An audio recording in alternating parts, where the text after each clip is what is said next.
Magandang umaga po.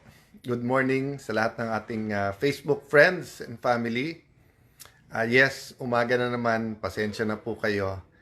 Gusto ko talagang makapag-live earlier pero medyo puno yung araw.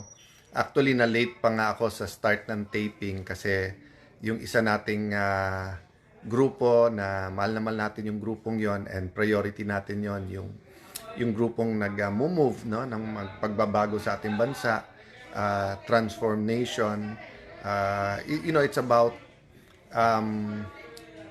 discipling the nations, about a spiritual approach to the problems of our country, and then ilan mga meetings on the side, and then yun nga, may taping tayo today at pinipilit natin na mas maraming may cover. So I am deeply grateful to Kuya Boy and to people behind the camera, no. Brian Tupas, mabuhay ka. Magandang gabi sa iyo. Magandang umaga na pala. Inaj Dipol, good morning. Ava, bakit gising ka pa? Ayan, maka masyadong malakas ang alarm nyo dun sa or notification pagka yung mga pinapanood yung live.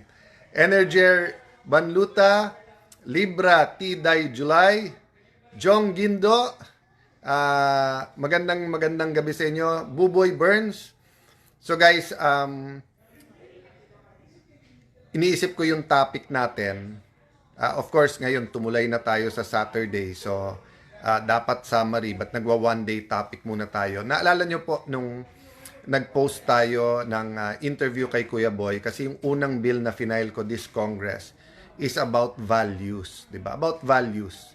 Moral uprightness, na magkaroon ng komisyon kung saan yung mga pinaka-basic at pinaka-uniting na values natin bilang Pilipino na nakatali sa ating identity, di ba? Nung naging speaker po tayo, yan din po yung inuna din natin, no? Yung sa talking about right conduct, good manners, di ba?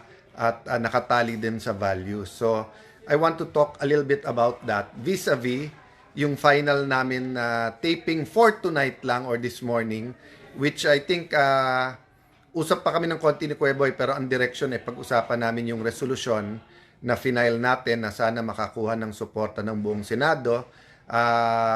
Ako'y nagpapasalamat na hindi agad sinut down din ng Malacanang. Ang sinabi nila noted is much better than no, 'di ba?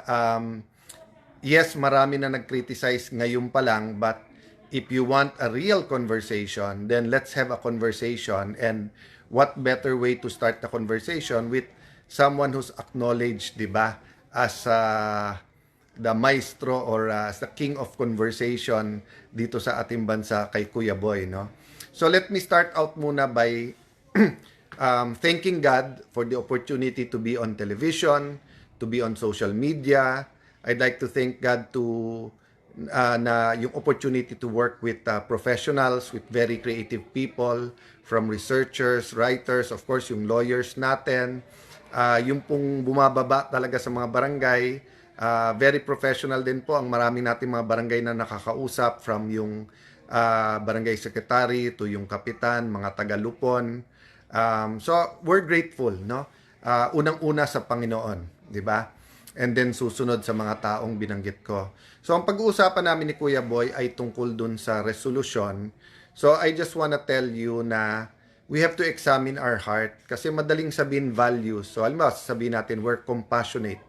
But if we're only compassionate sa mga mahal natin, dun sa mga taong galit tayo, we're not compassionate, then we're not compassionate. So are we compassionate as a people? 'Di ba?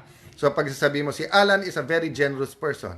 If I'm only generous sa kamag-anak ko, then I'm a generous person to my relatives, not to everybody. Di ba? Pag sinabing Alan is a very patient person, tapos lahat ng makausap nyo, sinabi, tinarayan ako ni Alan, sinigawan ako ni Alan, mabilis uminit ulo ni Alan, akala ko ba patient? Yung pala patient pag yung asawa lang ang kausap, di ba? So, when we say that we want justice, that goes both ways. Pag sinabi natin gusto natin compassionate, that goes both ways. Pag sinabi natin tayo ay maka-human rights, di ba? So yung tao is innocent until proven guilty. Yung tao ay naka-detain, 'di ba, doon sa Hague, sa ICC. So, pinapanood ko po at binabantayan yung mga nangyayari.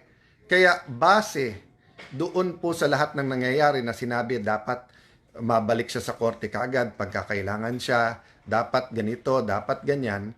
So nakita kong solusyon doon nga yung house arrest. So hindi ko pangunahan yung conversation namin ni Kuya Boy, but I just wanted to relate that to values, di ba? Ang values natin na test pagka ayaw natin i-apply yung value na yon. 'Di ba? So halimbawa, pag sinabing si Alan galit na galit sa malabong kausap. Pero sinabi nyo si Alan ay patient. Eh dapat kahit sa malabong kausap, I'm patient. Kasi kung hindi, hindi ka patient. So ano ba values natin as a people, 'di ba? Bakit dun sa mga nagsasabing tama yan, ilagay nyo sa ICC?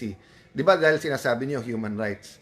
O may karapatan ang ating dating pangulo sa kanyang dignity, may karapatan siya sa kanyang health, may karapatan siya na hindi naman siya napapatunayan pang guilty na makapiling, ma-meet yung mga kamag-anak niya. Advanced na in age, di ba? So, kung halimbawa po, kakampi nyo yung nakulong doon, will you have the same values? I hope I can also answer you the same. And I examined myself sa mga nakalabang ko before po hindi ko po pinilit na dahil I disagree with them, they suffer. 'Di ba? I've always looked also at yung welfare nila. 'Di ba? So anyway, it's not about me. We're not talking about you either, your opinion. We're talking about values natin as a nation. Ang problema, yung values natin as a nation is determined what we also do as a nation. That's why I'm grateful na kahit ang sagot ng Palacio ay noted, hindi okay yan, because noted is enough for me, dahil weekend din, na ibig sabihin, we listen, pag-usapan natin. Enough for me na pagka kayo nagdi-disagree, makinig pag-usapan. And I think that's fair na sabihin nyo rin sa akin yon. Na, Alan, pagka nagdi-disagree kami sa iyo, pwede bang makinig ka rin sa amin? Lindell, watching from Italy, God bless you. Thank you, Brother Jeremiah, sa pagbisita at gising ka pa pala. Pasensya na kay Eunice, kay Tori, kung late ka na naman umuwi. Julius Tuason Villamayor, good evening.